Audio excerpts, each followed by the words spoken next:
live for a little bit of a different show here on a Tuesday. We will go over what happened last week in college football, as well as some of the openers that we have coming into.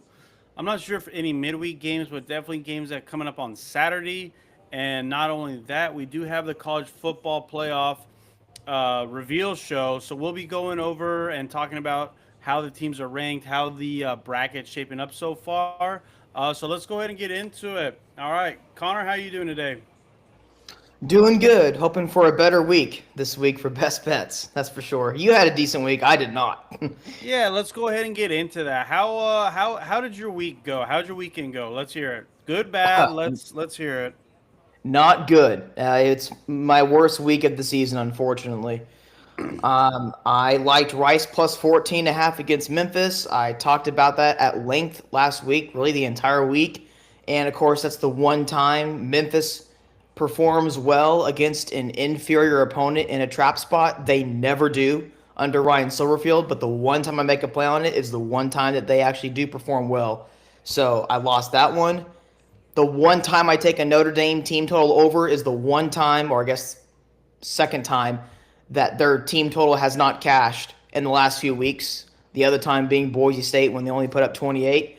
Of Hmm. course, they played sluggish against Boston College, and of course, they gave up like a 10-minute drive. Of course, right? That's the way it goes when you finally make a play on something like that. So, did not cash the Notre Dame team total over 41 and a half. Didn't even come close. Yeah, what did they score? Like 10, 25. 20 points? Okay. 25, yeah. And they scored in the fourth quarter with a lot of those points. It was terrible.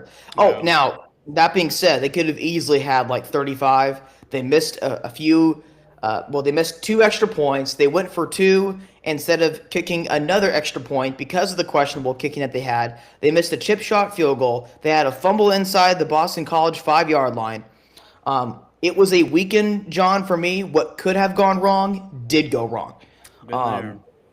And then Texas Vanderbilt took the under. Only my second point total under of the season. Only second point total of the entire year. And of Hmm. course, both offenses. Well, Vanderbilt's offense wasn't that good until late in the fourth quarter. But of course, the two times I've taken a Texas under are their two best games offensively. You could Yeah. argue Yeah. Florida No, and that's Vanderbilt. And yeah. then, Well, for in that one, a lot of that had to do with Florida pushing, scoring about 20 something points in the first half as well. But I get what you're saying though. right, and then it's like the two times that I take a Texas an under involving a game with Texas, their defense doesn't finish, Yeah. and it's too well. Of course, they didn't play great against Mississippi State either, but it's one of those of course moments, right? And then, do I even want to talk about this other one? Auburn minus 10. I should have Yeah. just taken the What was under the in that final game. there? Kentucky 10-3. Yeah, I should have just taken the under in that game. So Yeah. again, like if you tailed or if you faded me this past week, you would have done amazing. It was that bad of a week for me. I've never had a week that bad in my entire life. I've had some weeks where I had like a couple of 1-3 weeks earlier this year, but Mm-hmm. like I had two bad beats in both of those weeks, like the Buffalo Troy game, Yeah. where it's like, okay, I was on the right side, but I got unfortunate. John, I wasn't even close to being on the right side on these games. So Yeah. apologies to DDSN Nation. I will bounce back this week, or at least I should say I hope, because I can't predict the future, Yeah. obviously. Yeah, I look to bounce back, but goodness, apologies for a spooky bad weekend on my behalf. Hey, it happens. It happens. Oh, Now let's see real if you quick, could I did bounce get back one from right. it this week. You I got one did get right. Is that? I got one right. Woohoo! I got San Diego State minus 9.5, and I had to wait until the very end of the fourth quarter for that too. Oh wow. Yeah. So for me, let's see here. I believe I went. Let's see here. I think Two, you went 4-2-1. 3, 4. I went 4, 2-1. That's right. So I won. The first game was Texas. Texas on the money line. They dominated that game. It took I would say a little bit of dicey officiating, a little sketchy officiating in the last couple minutes of that game. To one, Vanderbilt was short on a 2 point conversion, and Yeah. then Texas had a terrible kind of. It was a weird. They were punting. There was three straight false starts. Very weird officiating that allowed Vanderbilt to get the ball with plenty of time and good field position. Otherwise, Texas would have been able to at least attempt a field goal um, to ice the 3 point spread. I gave out the money line on Friday or Monday, first thing Monday. But yeah, there was a really weird ending in the Texas Vanderbilt game if you had a three either way.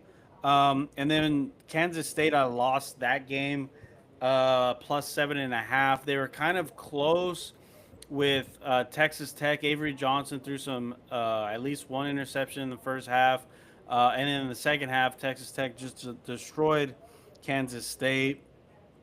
And then Mississippi State plus 5. That was a back and forth game. They kind of backdoored it, but Mississippi State was able to cover, thankfully. And they're still, I believe, undefeated on the season against the spread. Maybe a push, maybe a loss there. I can't remember. Loss against Tennessee, I A&M. okay. Tennessee minus 3. They got destroyed by Oklahoma. I've been waiting for Oklahoma to run the football and use John Mateer in the running game for a month. They finally do it when I bet against Oklahoma, not the last three times where I bet on Oklahoma. So that was just fitting. Uh, Tennessee dominated that first half, but had three or four turnovers, which led to easy Oklahoma scores. And then Oklahoma kind of just Oklahoma's defense kind of just took care of the rest of the game. Tennessee beat themselves, but that happens. That shouldn't happen at home, but it did for the Volunteers. So a loss with them. Minnesota game went to overtime, kind of backdoored that one. They didn't have to kick the extra point because they ended up winning by 3 points, and that was a push. Gave out Minnesota minus 3 earlier in the week when it was minus 3. I believe it closed 3.5. But I did expect a better game from Minnesota, though. Mississippi or Michigan State played them tough. New Mexico plus 4.5, plus 5. They dominated. They had a great game against UNLV. Ended up winning outright on the road. Definitely went over the total. I didn't play the over in the game, but I did mention it. And then Nebraska. That was a weird game. Nebraska ends up covering, which I was thankful to get the cover there. They probably could have won outright, but Dylan Raiola got injured in the first Yeah. half. Now he's out for the season. I believe that was his femur or something around there that broke against USC. Freshman quarterback comes in, not good. He's not good, and Nebraska had a couple of chances to at least win the game, but they just couldn't do anything offensively with the backup quarterback. So I'll take the winning week. I thought it would have been better, a lot better, but not going to be greedy. I'll take it and move on to this week where I don't have as many games that I like, but we'll see how they shake out by the time we get to Friday. All right, so they're going college football playoff rankings are kind of go over in the top 25, but let's go ahead and jump into the games that you like because I know you like some and love some early plays that you also had tweeted out some, but I think some of the lines have moved. But let's go ahead and go over those and kick us off. Let's hear it. So the last couple of weeks, I've been saying I'm going to take Texas Tech against BYU, and I'm going to trust my gut there. Everyone right now is taking BYU plus 10.5 or plus 10. I got it when Texas Tech was a 9.5 point favorite. There are some 9.5s currently out there, but the most popular bet right now, or one of the more popular bets being made by the public, is taking BYU plus the points because they're undefeated. They're trusting them to lose or at least keep it close, if not maybe even win outright. I I have a suspicion, John, that Texas Tech is going to blow BYU out. Like I don't. I think we could be looking at a scenario. We'll see garbage time. BYU is really good in garbage time. They're also good at like finding ways to score. They almost have their own version of Beamer ball, except it's not with special teams. It's like when they pull they got a trick up their sleeve. They throw a couple of trick plays per Yeah. game. Really, they'll throw a couple of trick plays at you. Um, maybe BYU looks okay in terms of the margin here, but I think Texas Tech wins this game decisively, and I think they cover 9.5. And again, I would not be shocked to see Texas Tech win this game by a few touchdowns. Really. Yeah, I mean, because we talked about it a couple weeks ago with the Iowa State game. Iowa State was playing amazing, and then they just beat themselves, and then BYU kind of just let them continue to beat themselves, and they took advantage of all their mistakes. So if Texas Tech can play a mistake-free football, I think they could have a big game as well against BYU. I know BYU's been on your fraud alert, but they keep winning games, but hasn't been a tough schedule. I believe Right. they've beaten every team that they should have beaten, except for Iowa State. I thought Iowa State could beat them. Iowa State's nothing special, just the situation there. But yeah, big game against Texas Tech and Lubbock. What else you got for us? Well, DDSN Nation, maybe I've been pretty inconsistent this year, although I was coming off of 3 straight winning weeks. But there has been one thing, John, that has been very consistent for me this year, and that's Southern Miss, cashing every single week that I've included them as a best bet. Uh huh. And I'm going to keep riding the Golden Eagles. You don't fix something that's not broke. So I'm going to keep riding Southern Miss. Give me the Golden Eagles -4.5 on the road against Arkansas State. And I know Arkansas State, they've been playing a little bit better the last month or so. Mm-hmm. I still don't think Arkansas State's all that great.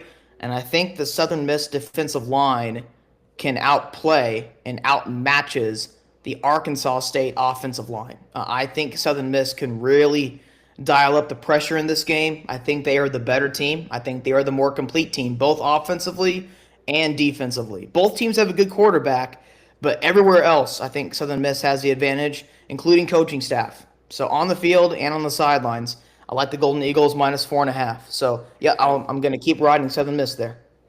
Speaking of riding teams that have been doing right by you, I kind of brought it up Friday. I was surprised you went with Rice instead of Louisiana Tech. Louisiana Tech ends up destroying Sam Houston State. Yep, it was one of those weeks, John, where it's like, I included my best bets, but, the 3 that I didn't include but that were on my radar would have gone Uh-huh. right. It's one of those weeks where it's like, yeah, I'm not surprised that happened. I just didn't Yeah. include it as a best bet, of course. Yeah. So, yeah, it was one of those weeks where it's almost like, something or someone had it out to beat me. No, I'm just playing. But it felt like that. It It was happened. terrible, man. It was terrible. That happened to me a couple weeks ago, so I don't blame you. All right, what else you got? So this is very, very specific. This is really in the weeds here. Give me James Madison -5.5. That's an alternate line. -5.5 in the second half at Marshall. So yeah, again, it's pretty deep. It's in the weeds for sure. Yeah. Here's why. If you guys haven't been watching JMU recently, they've been on a roll. But more specifically, it's their second half adjustments that are just off the charts. They have been amazing in the second half since basically week 3. So the first 2 opponents, Weber State, they blew out Weber State. It wasn't close. So the first half margin was similar to the second half margin. And then in week 2, they played at Louisville, which was a really close game going into the fourth quarter, but Louisville eventually ended up pulling away. But since JMU has played against teams similar to their talent level, here's what they've done in the second half of these games. So at Liberty, and they've done this on the road as well, not just at home. At Liberty, it was a close game at halftime. Second half margin, 21-3 in favor of JMU. Georgia Southern, it was only a touchdown margin in the second half, but JMU still won the second half by a touchdown. At Georgia State, they won the second half by 2 touchdowns. in the second half, hosting Louisiana. They won by 17 in the second half. Hosting Old Dominion. Everyone was taking Old Dominion plus the points against JMU. JMU's offense hadn't looked all that great for the previous few weeks. I understood that thought process going into that game, but JMU said, "The heck with what the outsiders think, because we're going to show up again in the second half." It was a 1-point game at halftime. JMU had a 1-point lead. Second half, 35-0 JMU against Old Dominion. And remember, everyone was saying Old Dominion had like the greatest chance to make the college football playoff a couple weeks before that matchup. And JMU just completely blew out the Monarchs in the second half. And then at Texas State this past week, James Madison won the second half 24-0. They're just insane in the second half. Now you probably heard a lot of zeros on the scoreboard for their opponent. If you want to take the Marshall second half team total under, which I don't think they have listed anywhere, they only have like total game team totals and then first half team totals. I haven't seen any second half team totals listed, so I'm just taking JMU minus 5.5. Again, that's an alternate line. In the second half, you can find at DraftKings on the road against Marshall. I consider taking the Marshall team total under in the second half, but if just in case there might be some garbage time because Marshall hasn't really looked all that great this year. I know they looked okay for a couple of weeks. They got blown out against Coastal Carolina when Marshall was a 5.5-point favorite. They may have even closed as a 6.5-point favorite, and Coastal completely blew out Marshall. But just in case there's some garbage time, if JMU does blow out Marshall, I don't want to have to sweat out late in the game with some garbage time points. So I'm just going to trust JMU by margin here in the second half, minus 5.5. And even if you like the Marshall team total under in the second half, which again I don't think is a bad play, obviously, you probably like JMU by margin as well. So just take him minus 5.5. And what's the spread in that game again against Marshall? The total spread for the full game is 13.5. First half spread is like 7.5. You can find some lines that have JMU minus 6.5 in the second half, but I'm going to take the alternate line, 5.5. It's only like 10, 15 cents more. So. And Marshall's at home, aren't they? Right? They are at home. So just in game. case, in case they get some garbage time, I'm just going to trust JMU to win by margin in the second half. And also JMU, not every week, but it's been more often than not, they have started a little slow. That's why I also like them by margin in the second half. And they've done it every week. Mm-hmm. Okay. What else do you have for us? You got some other ones? I have one other. I don't think this will change in favor of the team that I'm betting against.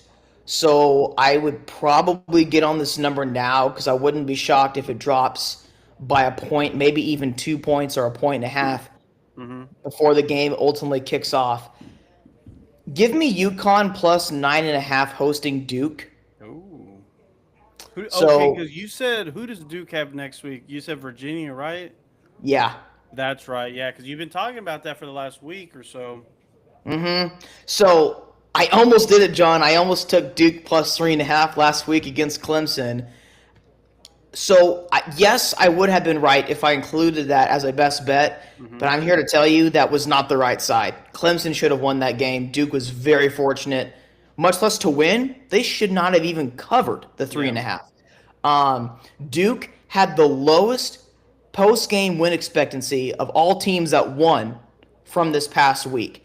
They had like a 6 or a 7% post-game win expectancy. I have never seen a post-game win expectancy that low before, and that's according to Bill Connolly, who posts those statistics. But I like this spot here for UConn. So Duke coming off I don't know if it's emotional because UConn coming off a bye? I don't remember seeing them play last week. They played UAB last week. They did? Okay. They covered. won. They won, didn't they? Yeah, they won 38-19. Okay, that's a good win. So UConn, I'll get to Duke here in a second because I like the spot here for UConn. UConn is much better passing the ball this season than they have been in recent years. They were okay last year. I know DDSN Nation remembers I was all over the Huskies last year. I had them as our sicko mode play a year ago, over 4.5 wins. Didn't even have to sweat that out. But this year they opened and they closed at 7.5. I thought the market was right on with them. They're probably going to be a 7-5, maybe 8-4 team if they beat Duke. Hmm. I guess a slight chance of 9-3 actually, but probably 7-5 or 8-4 most likely. Yeah. Um, but UConn is like legit offensively. Their quarterback, Fiano, I think that's how you pronounce his last name. He has not thrown a single interception this season. And also, the UConn offense is top 10 in the country in least amount of havoc allowed. And DDSN Nation, what that means is they don't allow many tackles for loss. When teams are aggressive against them defensively, they don't get put behind the chains very often. They stay on track. This is a very difficult offense to contain and shut down. They've been very efficient this year, both in the running department, which they have been for a couple years, but this year they're able to pass the football. They have one of the better receivers among mid-major teams. I know UConn's independent, but just throwing him in that bunch. In Skylar Bell, former Wisconsin receiver from a few years ago, he's been actually one of the better receivers in the country. And Duke. So now I'm getting to the Blue Devils here. So Duke's defense is not very good, especially their pass defense, Hmm. but they are pretty good at turning up the heat. Well, as I just said, UConn is top 10 in the country in least amount of havoc allowed. So they are good against the blitz. They are good against aggressive defenses. Duke, when they don't get to the quarterback, they are 127th in the country in pass and a lot of pass defense metrics. So this is a UConn offense that matches up well against this aggressive Duke defense. And then you go to the other side of the ball. Duke's offense, not extremely good at rushing. They're about 85, 85th in the country in EPA per rush, but they are really good at throwing the football. UConn's strength defensively is stopping the pass, not stopping the run. In fact, UConn's defense, and specifically their defensive line, has not been good at stopping the run this year. But Duke doesn't really run the football all that well with their offense. So I like UConn plus 9.5 here. And one last thing about this spot here, Duke coming off the Clemson win, and they have Virginia on deck. They host Virginia next week. Duke hasn't looked great in the non-conference. They've done good in the ACC. I just posted my thoughts on CFP Grind yesterday, John, about my thoughts with the ACC. I don't think it's really that good of a conference. I think it's Hmm. the Power Four conference in the country this year. I think the American, honestly, might be just as good, if not even better, than the ACC this year. They did better in the non-conference against Power Four teams, by the way, the American over the ACC. But to be more specific here with this matchup, Duke's been playing well in ACC play. Their ACC title hopes, every that is still out in front of them. I just don't like the spot here for Duke, and I also don't think Duke is as quite as good as their record. And one last thing about UConn here, UConn has not lost a game in regulation this year. All three of their losses are in overtime. UConn's a pretty good team. I like it. I like those. I like the spot it's in. Huge Duke win on the road at Clemson. Sandwich spot right before they play Virginia. The Virginia game is that a home game or are they on the road there? They host Virginia. Duke does. Okay. So yeah, I mean it sets up like a for a nice spot there for UConn, and you're getting 9 or 9.5. 9.5. I like it. See, I mean that's a good little spot there. For a Duke team that can they move the football? Yes. Are they anything special? especially on defense, defensively. Yeah, I don't think so. So I mean, I don't hate that spot, and yeah, like you said, UConn's just flying under the radar because they are an independent. Sometimes they play a decent matchup. Other times, they're playing UAB. So I think that's a good little spot there. Before we get into the college football playoff rankings, I have a couple. I have five here, and they're probably gonna be the only five games that I bet on, as of at least right now. And the ones that I have an eye on is our okay. First one is West Virginia. West Virginia is hosting Colorado Mountaineers. I was too afraid to pull the trigger on the Mountaineers the last weekend just because I was greedy and wanted plus 14 points and not plus 13, 13 and a half. Didn't matter. Points didn't matter. Mountaineers ended up winning outright on the road at Houston. I've been saying the past couple weeks, ever since the first time I saw him play against BYU, the freshman quarterback for West Virginia, Ricky Fox. He's kind of feels like a prototypical Rich Rod quarterback. Moxie kid plays hard every down, and I don't think there's any other. There's not many teams in the country falling faster down a cliff than the Colorado Buffaloes. So this is could be the perfect spot for West Virginia. It might even be their homecoming game. Um, I I love think the it is. Mountaineers in this game. I don't care what the spread is. So I want to get this before it gets to over a touchdown, maybe 7.5, because I could see steam coming in here. But yeah, one of these teams is trending upwards, and one of them is just plummeting down, and that's the Colorado Buffaloes. It doesn't look good. Second game I have here circled, Mississippi State Bulldogs. They've been doing a great job for me. They're covering games, and they host Georgia on Saturday. Plus 7.5. I like this. Georgia's taking some money here, so we may even get an 8. Bulldogs also have a look ahead game in Athens against the Longhorns next week. So that's why I love this Bulldogs team. As we've seen the past couple weeks, they play very hard until the very end of the game. Jeff Levy's coaching could get in the way, but I really like the way this Mississippi State team is playing right now. And Georgia's defense is susceptible to the pass. Mississippi State could take advantage of that. And I don't hate the way their defense is playing, although Arkansas did score 30 something points, but Arkansas does have a pretty good offense. They're just a bunch of numbskulls. Um, and my next game, Arizona laying 4.5. I was too scared to play Arizona at Colorado last week. Arizona ended up destroying Colorado. So now they're 4.5. I forgot who they're hosting. Who's Arizona playing? I totally Let me blanked. look. Let me look real quick. Arizona. Kansas. They're playing Kansas. I Oh yeah, totally blanked there. And again, they. Kansas is not doing great. They're on the road. Yeah. Um, and if it's a shootout, I'd rather have this Arizona offense against Kansas. Kansas turns the ball over. Their defense is terrible. Give me Arizona at home. This is at 4.5. Could get to 5, 5.5 by kick. I like the Wildcats here. Next game, Alabama laying 10 hosting LSU. LSU off a bye, but Alabama's also off a bye. LSU has their interim head coach Frank Wilson, ex UTSA head coach, a beloved figure at LSU. But is he enough to get this offensive line to block? Can he get the offense together? Will they run the ball? Will they be able to protect Musburger? I don't see it. I haven't bet on it because I could see people betting LSU up until kickoff.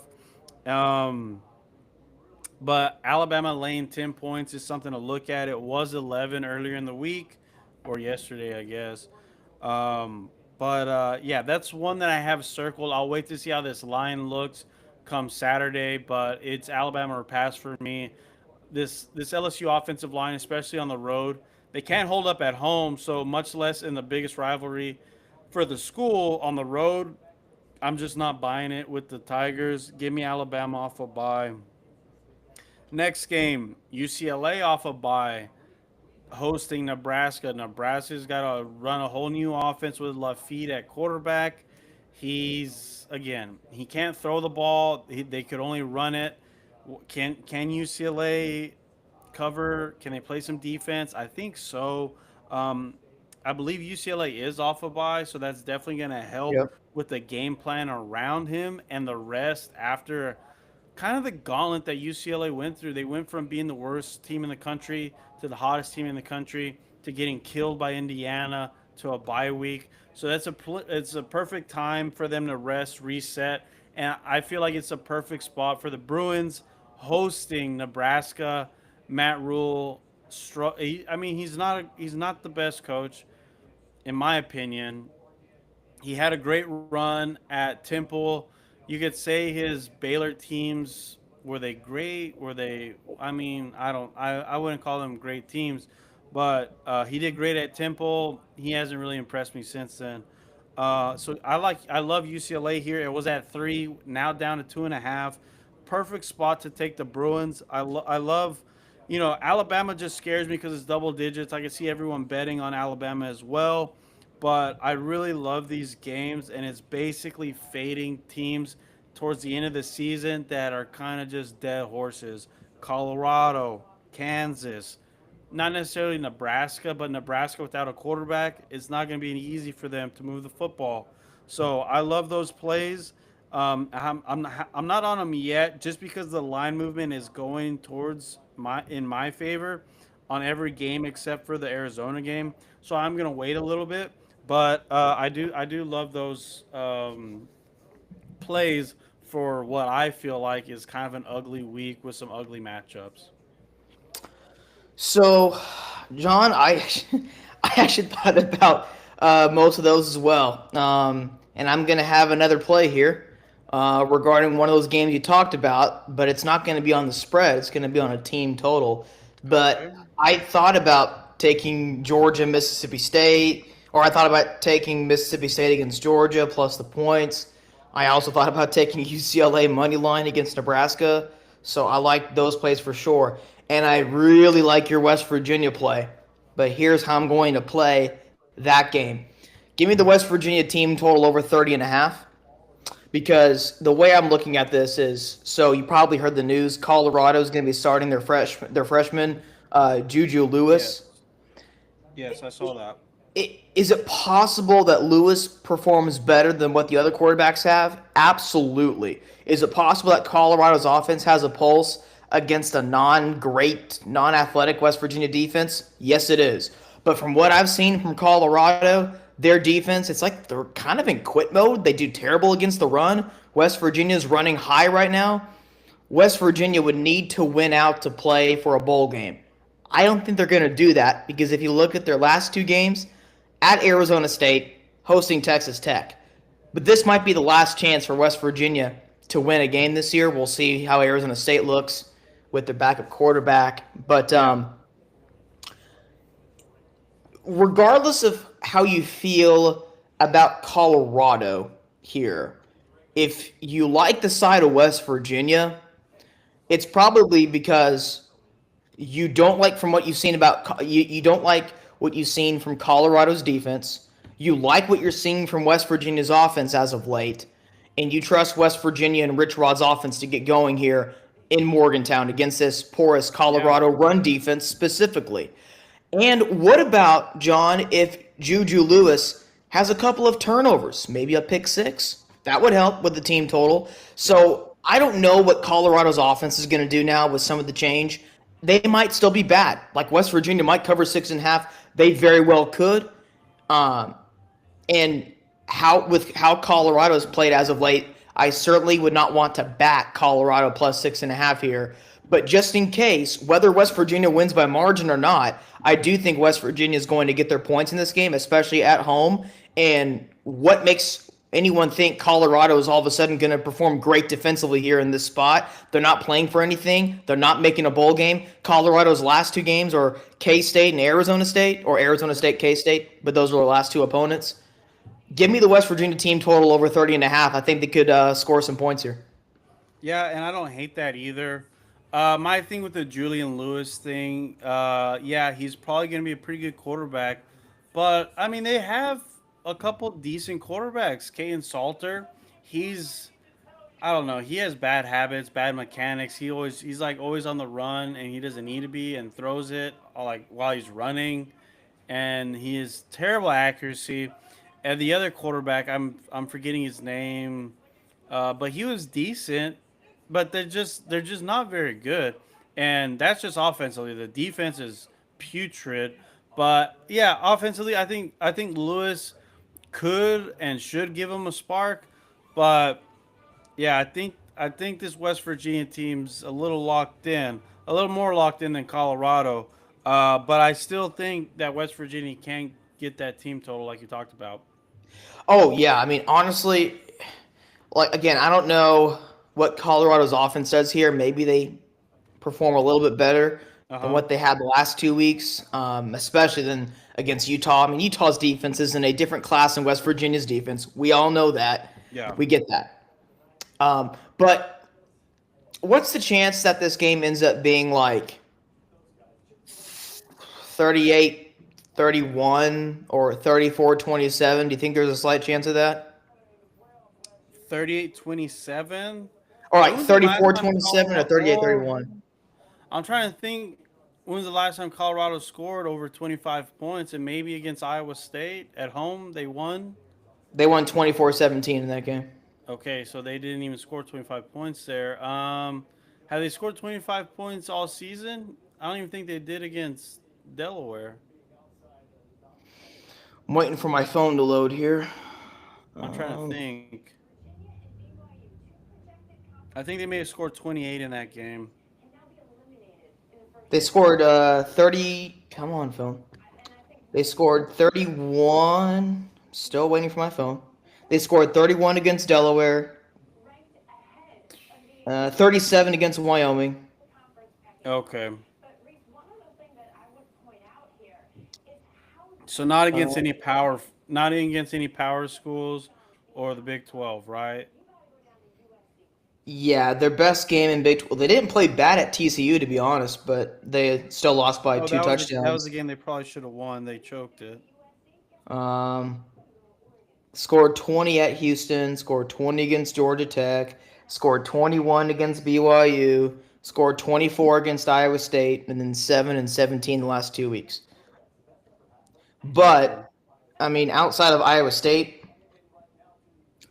this is by well, I shouldn't say by far, but it's the worst defense that they played, and may even be worse than Iowa State because Arizona's defense has is okay this year. Utah's is really good. Mm-hmm. TCU's is okay. BYU's defense is still pretty good. Houston's defense is pretty good. So I don't really know what to expect from the Colorado offense here, and I mean it's not like Houston's got a great offense, and they put up a lot of yards and probably Yeah. should have scored more against West Virginia. So just in case there ends up being a shootout here, I'm just going to take the West Virginia team total.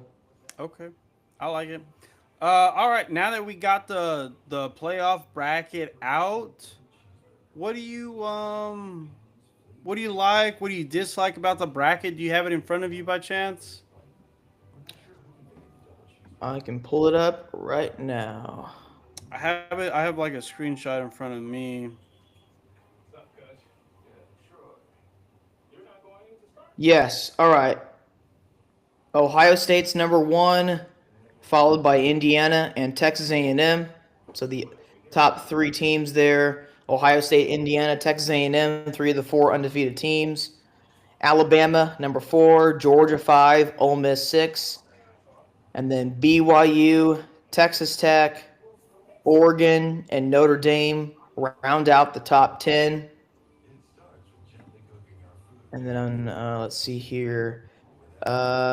Texas at 11, Oklahoma, Utah, Virginia, Louisville, Vanderbilt, Georgia Tech, Miami, USC, Iowa at 20, Michigan, Missouri, Washington, Pittsburgh in the top 25, and Mm-hmm. then Tennessee.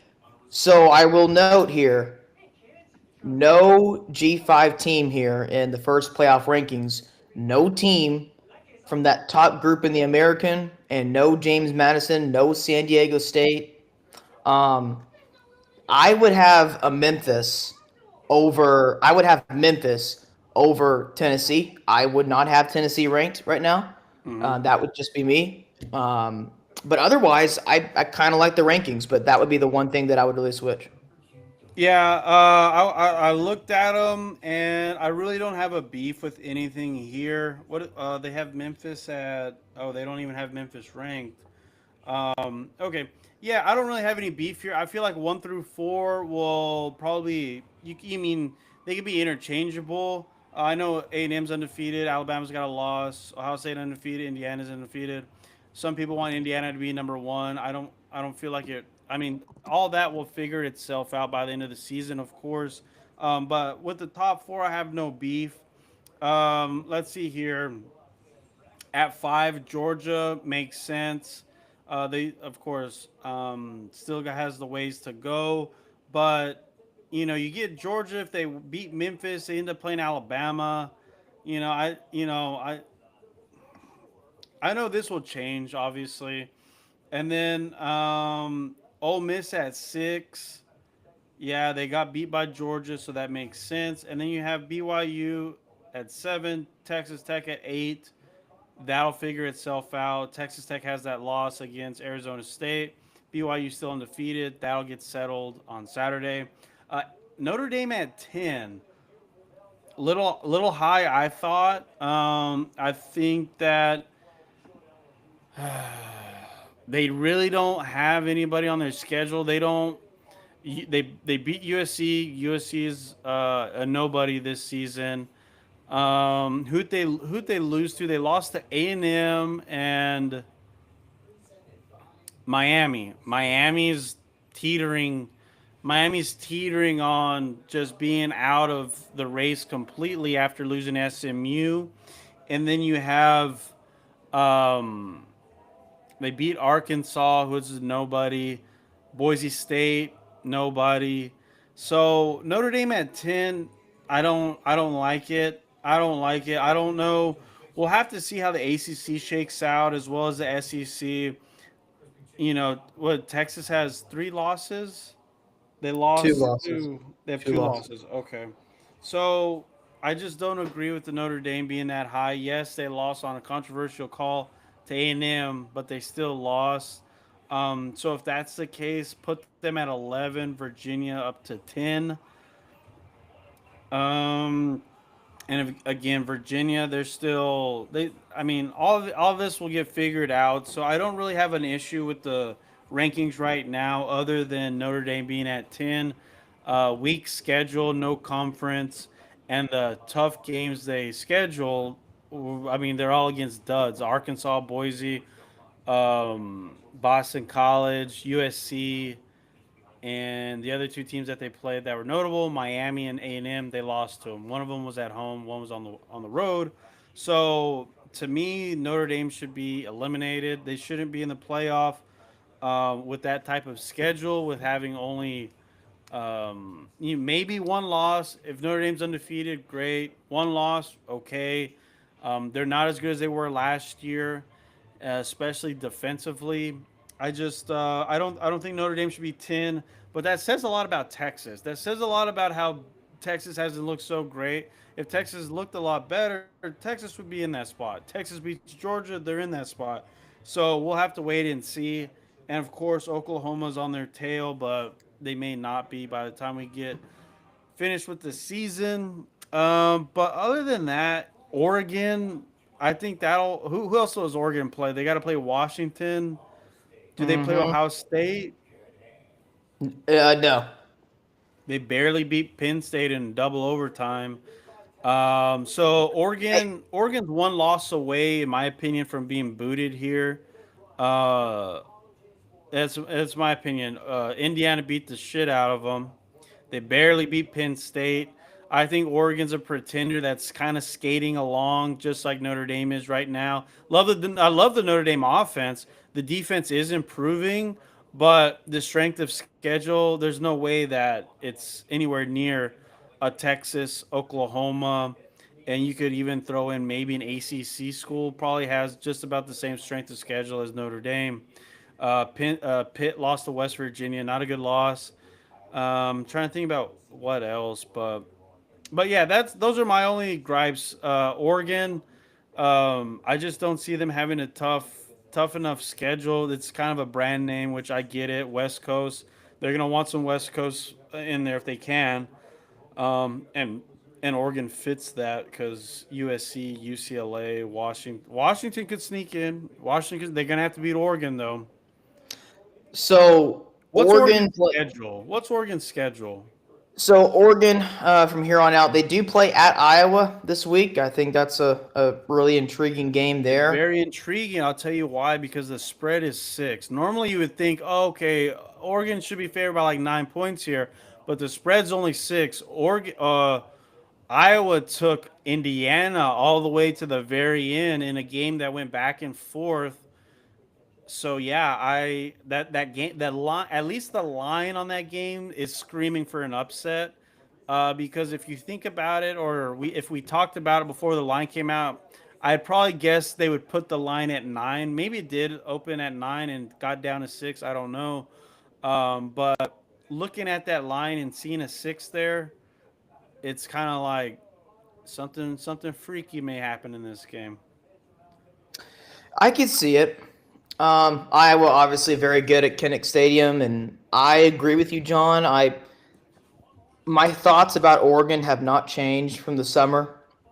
Yeah, I think they are more along the lines of a top 10, top 15 team than they are like top 5. So that doesn't mean that I think that they are a fraud. I just don't think that they are elite. I still think they're very, very good, obviously. yeah. I'm still not exactly sure what to think of Iowa in terms of like the national power rating here. Like, Yeah. is Iowa legit or they just very good?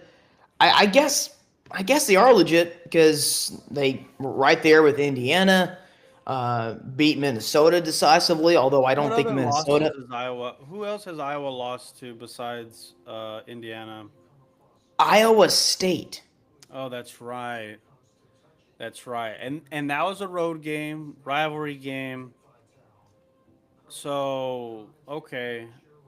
Did they look great there? No, not No. really. But they that's their only loss. They only have 2 losses. Mm-hmm. I mean, so Yep. that's the I mean, I was not very good. I mean, compared to let's say Texas, I would probably say Texas would be favored.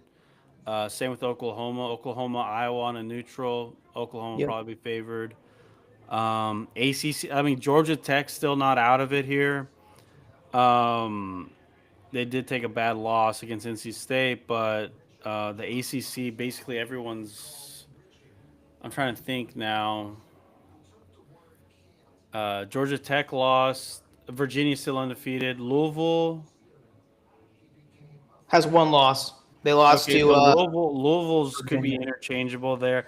One of the okay, so Arizona State's gonna be out.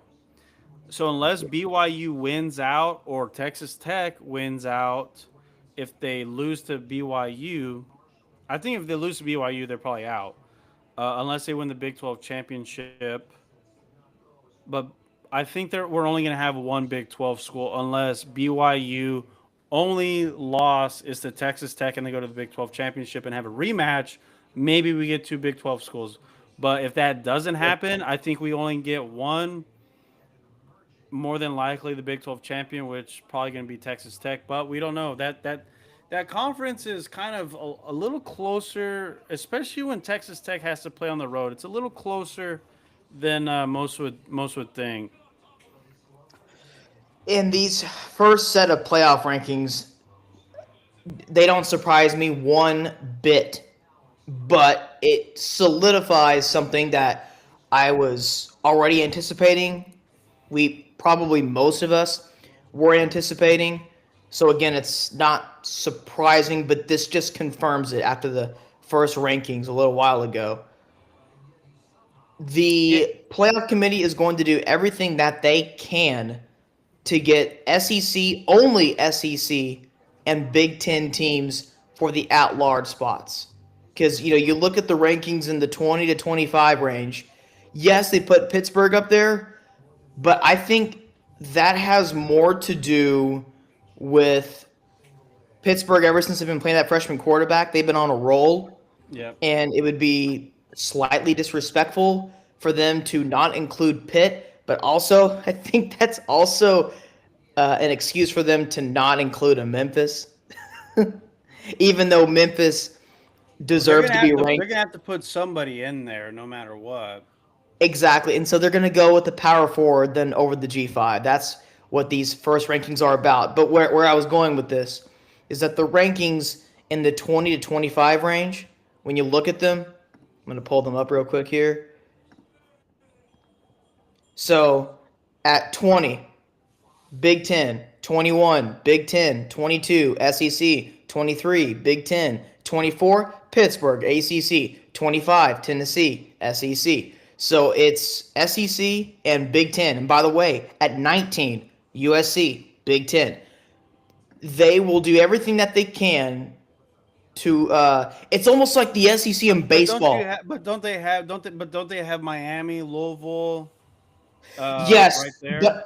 yes, they have them in the teens as well. But I was looking at that 20 to 25 range for the teams that they just kind of throw in Yeah. towards the end of the rankings, because like you can't argue to not have Georgia Tech, Louisville, and Virginia out of the top 25. Like you can't have them unranked after they were all in the top 15 or so from this past week. Like you Georgia can't Tech's make. unranked right now. No, no, no, no. What I'm saying is so Georgia Tech, Louisville, and Virginia are all ranked in the teens right now. Okay. And But where I Miami, was right?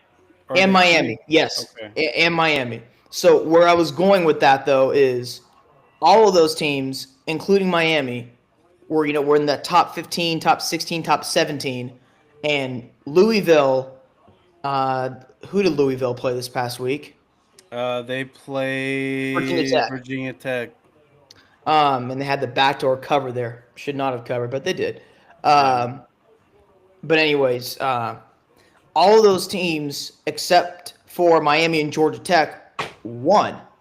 Yeah. So half of those teams that I just mentioned out of the ACC won, but Miami and Georgia Tech were already ranked higher than them.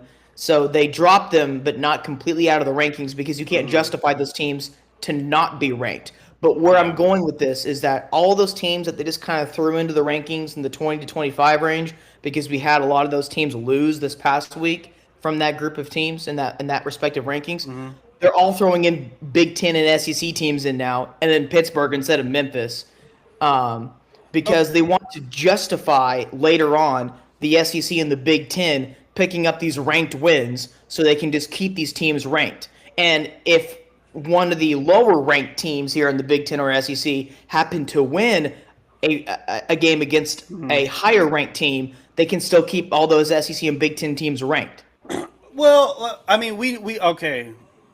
We know that college football playoffs, 12-team playoff was created for money. Like that's just plain and simple. So they're gonna want obviously big market SEC, big market Big Ten, even the West Coast schools in the Big Ten.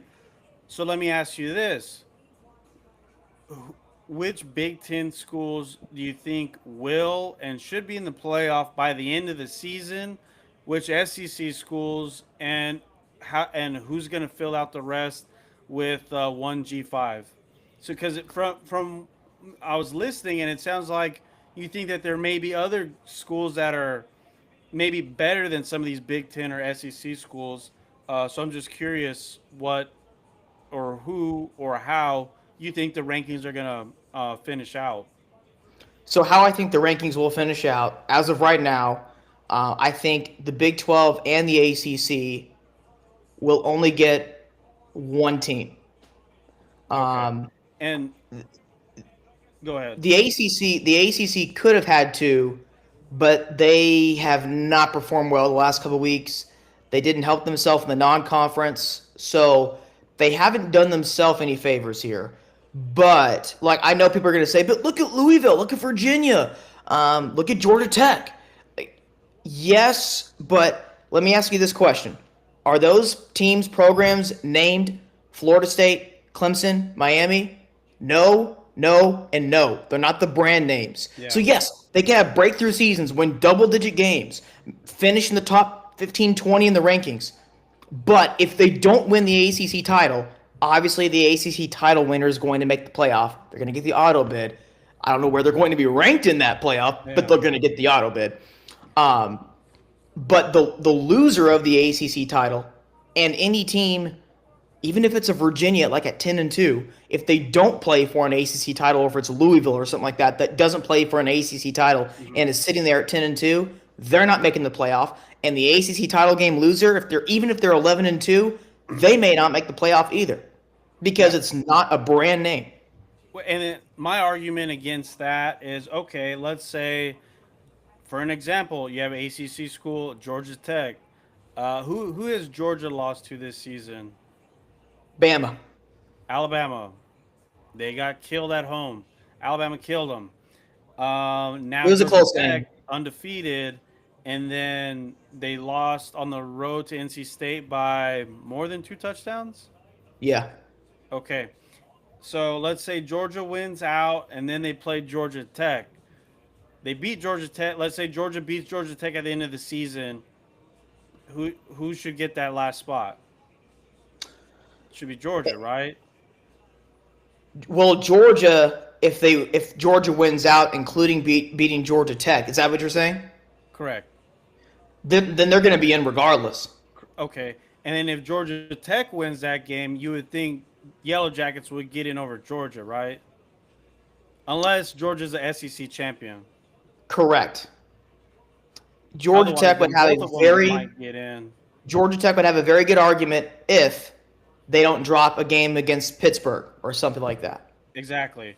Exactly. So a lot of this I feel like will end up playing itself out other except for I feel like Oregon's going to be one of those that you could make that argument that maybe an ACC team's better than them. You could and then same with Notre Dame. Notre Dame played an ACC school and they lost. I don't know how Notre Dame's schedule ends up, but I think those are the two main ones that are they're going to just float by unless Washington beats Oregon. But I feel like if Oregon wins out, they beat Washington, they're going to get in. Yep. Is there maybe an ACC school better? Is BYU better than Oregon? No. Maybe, but Oregon's going to get in. Let's see here. Ole Miss, I think that'll work itself out. Ole Miss got beat by Georgia. So right now, Ole Miss is the short end of the stick here, and I think I feel like every team here controls their own destiny except for Notre Dame. All they have to do is win, but they play Army, Navy, and I don't know who else. Maybe like I don't know who else they play on their schedule, but I feel like every other team will work itself out except for Notre Dame and Oregon because Oregon barely beat Penn State, which it wins a win, but then they got killed at home against Indiana. And I don't think Oregon plays another meaningful game other than Washington, right? Oregon Well, State. Oregon still plays at Iowa. They host USC, and they have to play at Washington. Okay, so decent schedule. Decent schedule. Yeah. Okay. It's But probably tougher than Notre Dame's schedule, right? oh yeah, Okay. 100%. So I feel like the only argument here is like Notre Dame being over somebody that's probably they're not better than. Um, I feel like we're only gonna have one Big 12 school, unless let's say BYU loses to Texas Tech, which we're kind of thinking happens, right? And then Texas Tech and BYU play in the Big 12 championship. Do you think they're gonna still leave two Big 12 teams in there? That's possible. Um, the only way the committee would put in two Big 12 teams is the exact scenario that you brought up a little while ago, talking about Texas Tech and BYU. Okay, So that's what if I'm that scenario thinking. plays out, then there could be that argument. Absolutely. I feel But like, yeah, I feel like that's definitely a possibility as well. it's a possibility. Yep. Um, yeah, I think other than that, if they drop another game, either BYU or Texas Tech, then we probably only get the Big 12 champion. So there's another spot that's open. I think once if Ole Miss, who's Ole Miss schedule? Mississippi State, They have the Citadel, South Carolina, and Mississippi State. and where's the Egg Bowl at? That's a good question. Let me pull it up. Because we know Mississippi State is game. If my laptop could just run a little bit, it is at Mississippi State. See, okay, so that's another one where Ole Miss could play themselves out of a playoff spot. Texas plays A&M. If Texas beats Georgia and A&M, they're in the playoff. That's a Yep. no-brainer. Yep. They may not play in the SEC championship, but They or would. if they win both of those games, they may play Alabama in the SEC championship Or uh, A&M. or Oh, A&M wait. or A&M. Yeah, it would But they just would depend have on the what Bama tiebreaker does. over A&M It would depend on Alabama in that scenario. because Alabama's hasn't lost an SEC game, correct? Correct. Yeah, So, yeah. yeah, So you're that's right. They would interesting. play most likely Alabama in that scenario. Yeah, okay. Unless And Garrett Nussmeier has other plans. even if they didn't, then I feel like Texas may get a top four seed, maybe a four seed, and then the SEC champion will get a better seed, probably a number two seed, because we're not going to have a Big Ten at one and a Big Ten at two. That's not going to happen. It'll be SEC or Big Ten champion, whichever one's undefeated, at one, and then SEC champion at two, and then potentially a Texas at three, and then one of the losers at four. Unless Virginia doesn't lose another game this season, then they'll probably be a four seed or maybe better. Or Texas Tech. Texas Tech would be in there if they don't lose another game this year. I don't know. There's a lot of scenarios, and we have 4 weeks, 3 weeks, Basically 4 weeks. 4 weeks, and then plus championship week. I was including that Okay, because, so three regular season weeks, and then the championship week. so a month from now is basically when playoff rankings Okay. are official or when the actual playoff is announced. Okay. Yeah. So a lot of this will work itself out, but I think what we're kind of just talking about, whether somebody meaningful gets left out, I think it's going to be based off of Notre Dame. So Notre Dame I should win out, Yeah. but let's say because I feel like whoever the top two ACC teams are, the champion gets in, and I don't think there's another ACC team that's been like amazing. Like Louisville doesn't have the non-conference. Virginia doesn't have the non-conference. Pitt doesn't have the non-conference. They lost to West Virginia, so I feel like we only get one ACC school. Yeah, we'll see what exact scenarios play out for like what specific teams Uh huh. from each conference end up making it. But here's what I think what will happen in terms of how many teams make it from each conference. Okay.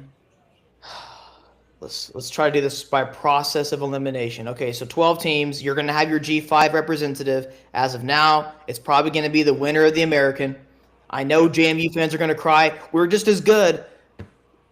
You haven't But they, played in they the have a American bad this year. loss. They have a really bad loss, don't they? No, no. Who did they lose to? Louisville. Oh, that's right. I thought they lost to Sunbelt game. No, not. They've kind of been blowing teams out in some Belt play outside of Louisiana a No, little bit I and think it was Georgia just State. whenever I think it was just that game that you had the first half on. I thought that they lost that game, but they ended up just dominating right the full game. Mm-hmm. That's right. Okay. Okay. Um, so the winner of the Americans in, you're probably going to have at least four, if not maybe five SEC teams. You're going to have Ohio State, Indiana, and then take your pick for another Big Ten team, maybe two other Big Ten teams. And then you're looking at the winner of the ACC, the winner of the Big 12. And then this is where it gets interesting. So I like where you brought up with Notre Dame here. Because Miami beat Notre Dame, I know that Miami is shooting itself in the foot. They're probably not making the playoff. They're probably not even going to play for the ACC title at this point. No, I don't think so. But that would help the ACC over Notre Dame to get an at-large team. So a lot of scenarios can play out here, but if Georgia Tech wins out, including against a potential ranked win against Pittsburgh and potentially against Georgia, even if they lose in the ACC title at 11-2, They could they steal might that. have an argument. Yeah. But they would have to beat both Pittsburgh and Georgia as of now for ranked wins, and then lose in a competitive fashion in the ACC title because I didn't see State loss is ugly. It's not Yeah. like they lost on a last second field goal. So, and also Georgia Tech's been getting by in a lot of their wins. Like they haven't Wake won a whole lot of Forest. games decisively. So, Yeah. um,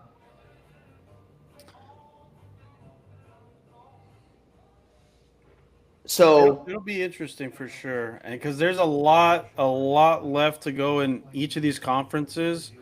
A lot of the lesser schools obviously have been, I feel like, eliminated, but that top 20, I believe, once you get off what Georgia or Tennessee, Pitt's still alive. I mean, it's going to be an interesting into the season because of the parity, and I'm looking forward to it.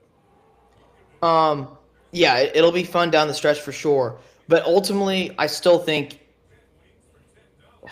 unless there is that specific, so there are two specific scenarios to look out for in terms of the ACC and Big 12 potentially having more than one team in the playoff. It's the scenario that we brought up for both. It's the BYU Texas Tech scenario in the Big 12, and then the Georgia Tech scenario in the ACC if they're able to pick up ranked wins against Pittsburgh if Pittsburgh stays ranked, Hmm. and then in the regular season finale against Georgia. By the way, I wish that was a home game for Georgia Tech, but it's a neutral site in Atlanta, neutral. But still, I wish that was a campus game for either team. Yeah. Um, but from what we are seeing right now in this first playoff rankings, I think solidifies our suspicion that the majority of the at-large teams, if not all of the at-large teams, will be out of the ACC, or excuse me, out of the SEC and out of the Big Ten.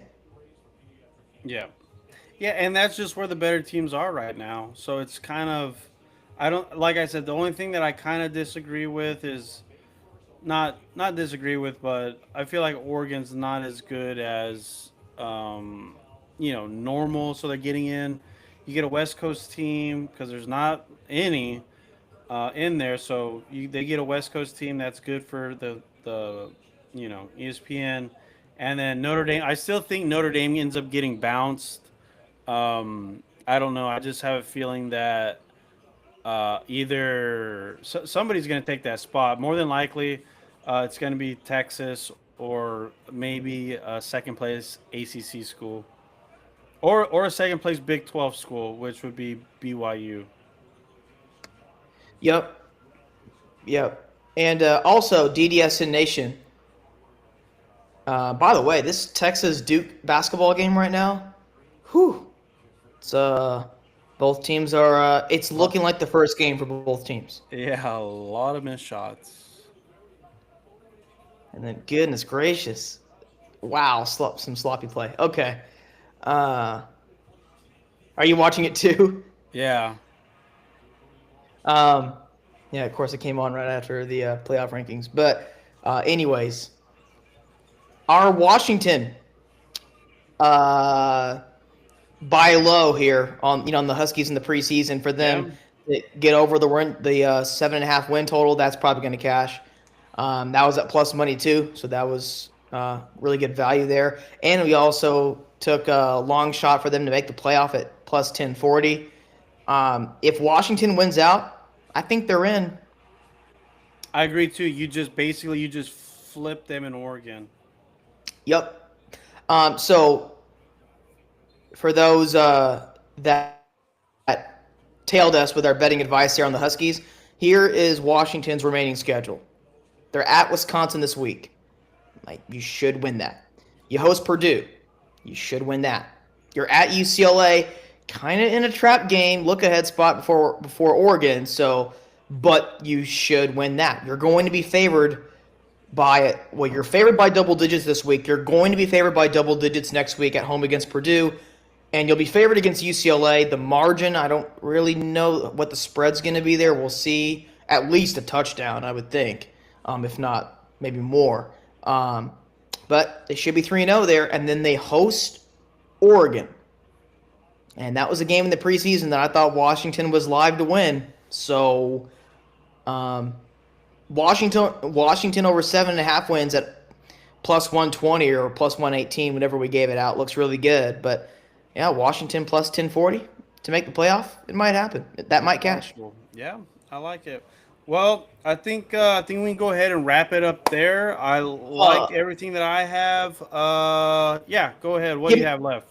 Give me one. Well, I might have some others. Like I said, I'm very confident about this week. I love your Nebraska, or excuse me, your UCLA play that you're probably going to have. Yes. Yeah, I like that spot. So, DDSN Nation, I would tail that because I would include that too. But John and I have yet to include the same best bet. So Yeah, we haven't. but I like that one too. On purpose, on purpose. At least for me, there are some that I have agreed with, and some I disagree with. But yeah, we usually try not to give out the same ones. So I mean, we give y'all more plays. John, can you find me any Oregon State minus 19.5 against Sam Houston? I saw that earlier. Last time I looked, it was 19 and a half before right before we came on. It was 19 and a half.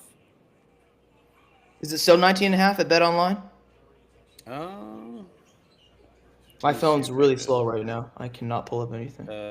yeah, give me 1 second. I'm sure it hasn't changed within the hour, but I'll look really quick.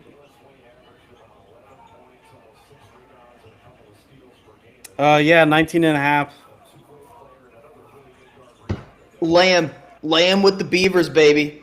So this was a spot that I was looking at like a month ago, and that was back when both teams were winless. And I said, John, I don't know what the spread's going to be, but take Oregon State to cover against Sam Houston because so when I first said this, I'm like they had the same record. I'm like, but they are not the same level of team.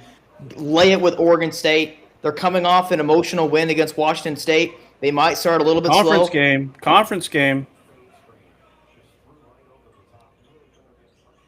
Game? Are they in the Pac-12 still? Oh, with Washington State, yeah. Maybe a slow start, but if you're Sam Houston, what's the motivation? You're going across the country. This is back-to-back home games for Oregon State. Back-to-back, I believe, home games for Oregon State. Ever since they've had the interim staff there, they've been on a roll. They were already better than the record suggested before they started winning games. John, I think Oregon State might win this game by like 6 touchdowns, honestly. How many touchdowns? I mean, their defense isn't terrible, and I noticed this whenever they played Houston. And let's not forget, this is a 9 p.m. 9:30 game in Central Time, so this is going to be a late game in Corvallis, so that's even a better reason. And Sam Houston traveling to the West Coast. I'm kind of curious when was the last time Sam Houston, if they have ever played a 9 p.m. game on the West Coast. So yeah, I really like this. And again, Sam Houston State's a dead team. Oregon State's got some confidence, a little bit of momentum, and that's dangerous for a shitty team. Honestly, let's just be honest about it. A team that's been getting their ass kicked all season, like to have momentum to kind of put that into a team that's actually worse than them. Doesn't happen often. They could run it up. Right. And here's the thing, like if Sam Houston were to cover here, what would be and the spread right now is 19 to 20 and a half depending on where you look. If Sam Houston were to cover, what would be that score? Like 34-17? Yeah, yeah. I mean, it's think about it. Think about it this way: Louisiana Tech at home was laying 17 points, and they won by how many? Around 40? Okay, and now they're playing. Do we consider them a G5? We'll just call it a G5, a big school, right? They're not playing a Conference USA team. Um, so it's a big step up in competition, and the line has only moved 2.5 points after getting beat by 40. I mean, that's kind of you just you bet it on Oregon State, and you just whatever happens happens. But yeah, I think that they could dominate that game. So a few moments ago, I said you and I have not had the same, like we have not tailed the same team Mm-hmm. for the same week in best bets. Yeah. So even though I love your West Virginia play, and technically I had a different best bet with the West Virginia team total, Yeah. I won't jinx it. I'll stay off of it just to ride it out. Yeah, that would be hilarious. They won like 30-0. Yeah. Yeah. At least I would win, but yeah, you would unfortunately you would lose. Or they would they win like 30, 35, 35, 35, 30 or whatever. Yeah. I But appreciate that. Not that I would call you a jinx, but yeah, I appreciate that. up to this point, we've done a good job. Like I said, I love this West Virginia team. Whenever they were going to play Houston, now they're playing Colorado. I love it even more. Yeah. So yeah, I think it's homecoming. This just sets up perfect for the Mountaineers. Obviously, guys, for those that listened, if you want to bet the West Virginia team total over, I would do it. I love it. But just in terms of what DDSN Nation has done this year, John and I have never tailed the same team for a same best bet on the same weekend. So I will go ahead and ride that out. Even though it's Yeah. technically not the same best bet, because you're taking the spread, I'm taking the team total, we would be tailing the same team. I'm not going to ruin that streak, John. I won't do it. Okay, So I appreciate it, and I will say I don't think, and I'm pretty sure I haven't made a bet in secret that was opposed to one of yours best bets. I'm pretty sure I haven't done that. I'm maybe trying you to think. faded If an. it was, it would be Auburn. It would be an Yeah. Auburn game. But other than that, I don't think I've personally been like, yeah, I disagree. And I think maybe one game, I was like, yeah, I disagree with that. But I'd have to go back and look at all of them. But I'm pretty sure I haven't. Even the Auburn games, I never did. Like I didn't bet like Kentucky or whatever. I didn't think they were gonna lose, but I'm kind of glad they lost, so they could kind of, not that I wanted Hugh Freeze to get fired, but he just made some really bad NIL mistakes with the quarterback position this year, and that's what is basically like the coaches are CEOs now, so they got to handle all this money and choose where the money goes. And he failed at that, at least at the quarterback position. And for them, that was the only position that mattered this year because that's why they lost every game. So I'm Yep. glad that they'll be able to start over, and hopefully they hire the Southern Miss head coach. I'd like to see that. Oh yeah, Charles Huff. Yeah, He's really good.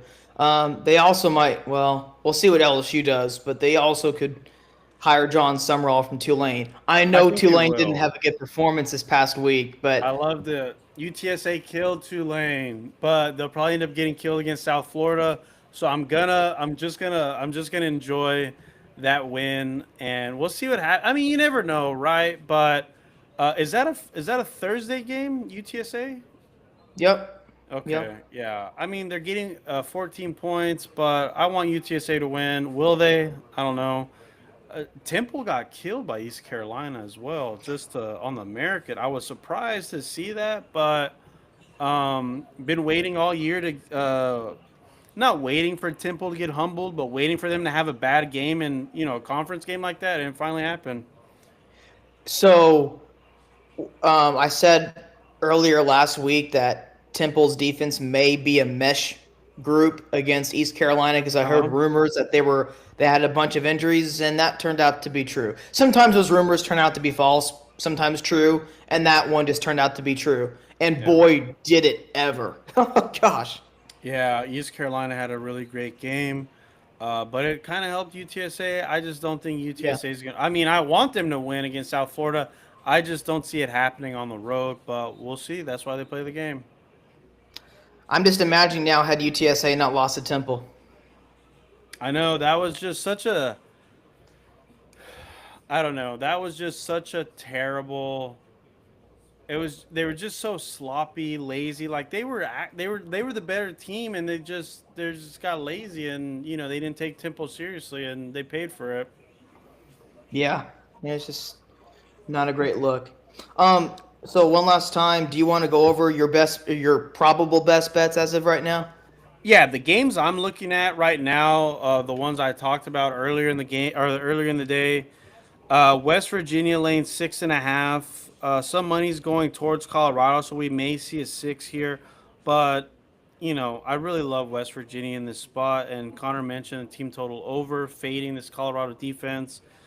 Mississippi State plus 7.5. Again, I haven't bet on these yet, but I that's because these numbers are moving in my favor.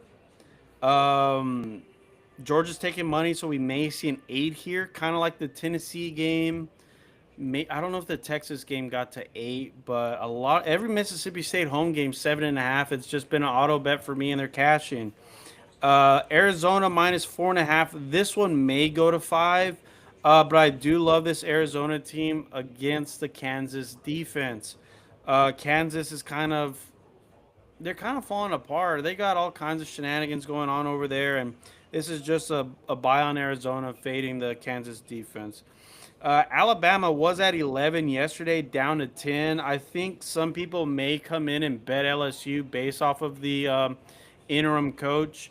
Um, Frank Wilson, I don't buy it unless he's going to play offensive line for LSU. That's not really going to matter. To me, Alabama's the best team in the country. They've got the best quarterback. We'll see what happens. I say they're the best team in the country, but A&M is really good. Indiana's proven it, and so is Ohio State. So that's a great top four that we have so far. And then one of my favorites, UCLA laying 2.5. This was 3 yesterday, down to 2.5. I think that it closes 3, so go ahead and jump on the 2.5 now. UCLA off a bye.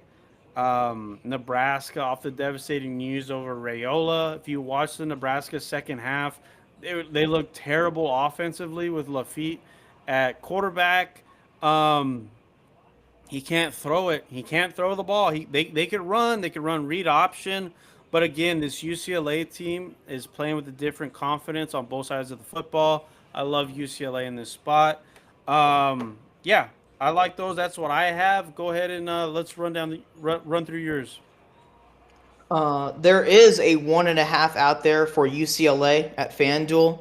For those tuning in right now, John, do you want to go ahead and lock in a UCLA money line minus 118 at FanDuel?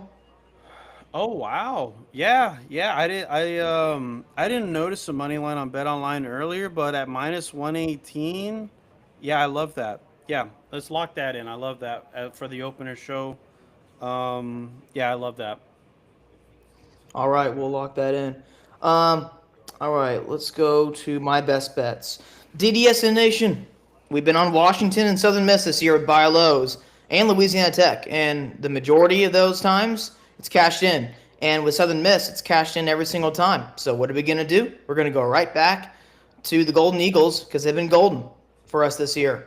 Give me Southern Miss at Arkansas State minus 4.5. Southern Miss is the better team in every facet, and they have the better staff. I know it's a road game. It's a big home game for Arkansas State. I think Southern Miss covers that. Let's keep riding Southern Miss. If it ain't broke, don't fix it. I like it. Give me. I'm trying to remember the different slates here, but I'll go off the top of my head here.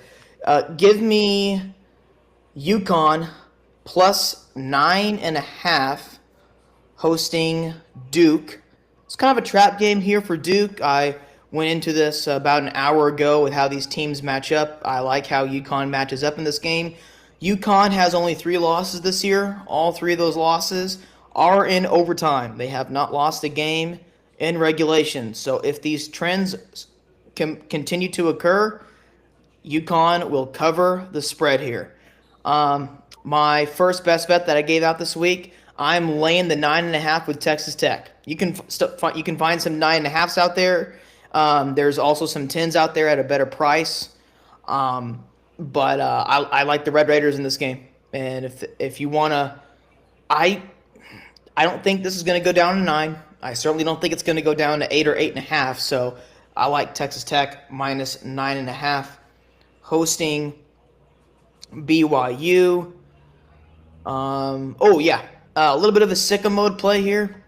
I like JMU minus 5.5 alternate line there, minus 5.5 in the second half at Marshall. James Madison has been a terrific second half team this year, and I expect that trend to continue. And They've been where's that available at?